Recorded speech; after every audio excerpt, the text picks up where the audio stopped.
केंद्र मंत्री ज्योतिरादित्य सिंधिया ने मकर संक्रांति को मराठा योद्धाओं की शहादत के लिए याद करने वाला दिन बताया। केंद्र मंत्री ज्योतिरादित्य सिंधिया ने मकर संक्रांति पर देश प्रदेश और शहर वासियों को अपनी ओर से शुभकामनाएं दी। उन्होंने व्यापार मेले में ऑटोमोबाइल सेक्टर के लिए 50% रोड टैक्स की छूट को लेकर मुख्यमंत्री के प्रति आभार व्यक्त किया। वहीं उन्होंने मकर संक्रांति के पर्व को मराठा योद्धाओं की शहादत के लिए याद करने वाला दिन भी बताया। उन्होंने कहा कि 365 साल पहले 1761 में पानीपत के युद्ध में 1 लाख मराठा सैनिक शहीद हुए थे। इनमें 16 योद्धा सिंधिया परिवार के सदस्य थे। सिर्फ महारती सिंधिया बेहद लहूलुहान हालत में जिंदा बचे थे, जिन्होंने 10 साल की अथक मेहनत के बाद मराठा योद्धाओं को फिर से इकट्ठा कर अहमद शाह अब्दाली और रोहिल्ला नजीबुल्लाह को वापस अफगान तक खदेड़ दिया था।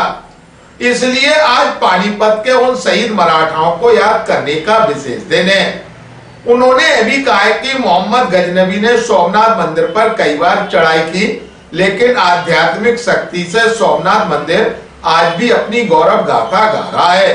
ग्वालियर अभी तक से चर्चा के दौरान केंद्रीय मंत्री ज्योतिरादित्य सिंधिया ने कहा, सभी ग्वालियर के वासियों को, प्रदेश के वासियों को मैं अपने तहे दिल से मकर संक्रांति के दिवस पर शुभकामनाएं अर्पित करना चाहता हूं।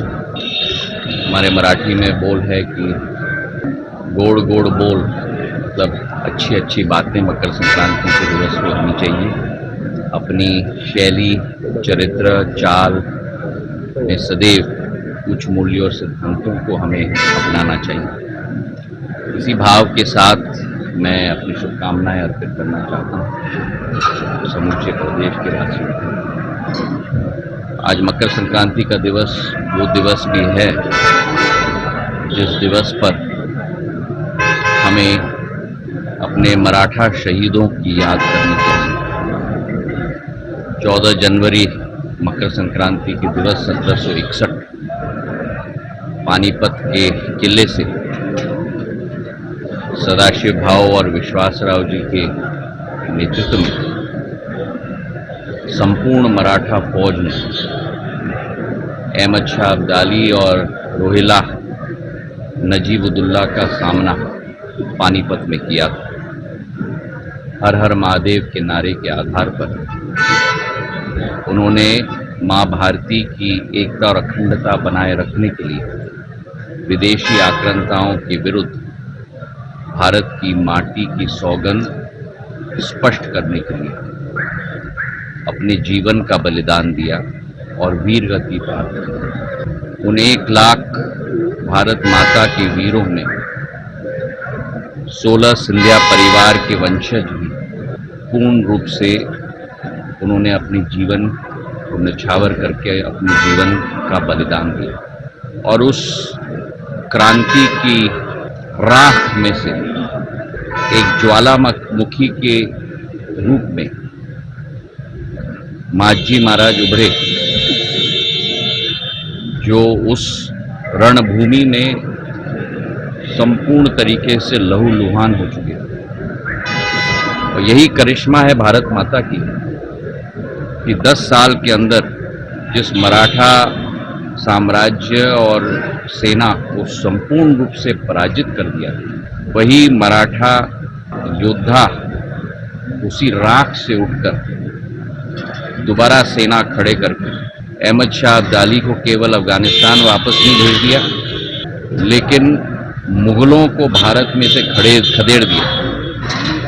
और 10 फरवरी 1771 ठीक 10 साल और 1 महीने से कम समय में अटक से कटक और भरूच से प्रयागराज, गुजरात से प्रयागराज अखंड भारत की स्थापना और छत्रपति शिवाजी महाराज के सपने को साकार करने का काम, हिंदवी स्वराज स्थापित करने का काम महाजी महाराज ने किया था। आज के दिवस सोमनाथ मंदिर की भी हम याद करते हैं, जिस सोमनाथ मंदिर को मोहम्मद गजनी ने बार बार संपूर्ण रूप से नष्ट करने की कोशिश की और स्वयं 11 तारीख को प्रधानमंत्री जी गए थे। और ये भी इस बात का प्रमाण है कि भारत की केवल आर्थिक शक्ति विश्व पर नक्षत्र की तरह उभर नहीं रही, लेकिन उसी के साथ प्रधानमंत्री जी के नेतृत्व में भारत की आध्यात्मिक शक्ति भी विश्व पटल पर नक्षत्र के रूप में उभर रही है। आज इस बात की भी बड़ी खुशी है और मैं मुख्यमंत्री मोहन यादव जी को तहे दिल की गहराइयों से धन्यवाद अर्पित करना चाहता हूं कि कल की कैबिनेट बैठक में मकर संक्रांति के दिवस के ठीक 12 घंटे पहले मेले के लिए छूट की घोषणा कैबिनेट के द्वारा पारित की। और मुझे इस बात की एक बार नहीं लेकिन 2 बार प्रसन्नता है, क्योंकि जहां ग्वालियर के लिए किया है वहीं सिंधिया परिवार की पूर्व राजधानी उज्जैन के लिए भी किया है। तो मैं तहे दिल से उज्जैनी की जनता की तरफ से, ग्वालियर की जनता की तरफ से मोहन यादव जी को बहुत बहुत धन्यवाद अर्पित करना चाहता हूँ। और आने वाले दिनों में ग्वालियर के लिए भी एक बड़ी योजना भारतीय जनता पार्टी की सरकार डबल इंजन, प्रधानमंत्री नरेंद्र मोदी जी, प्रदेश में मोहन यादव जी और संचार विभाग में मैं, हम तीनों मिलकर लाने वाले हैं। पर वो अभी थोड़ा मैं अपने पॉकेट में रखूंगा, जब समय होगा तब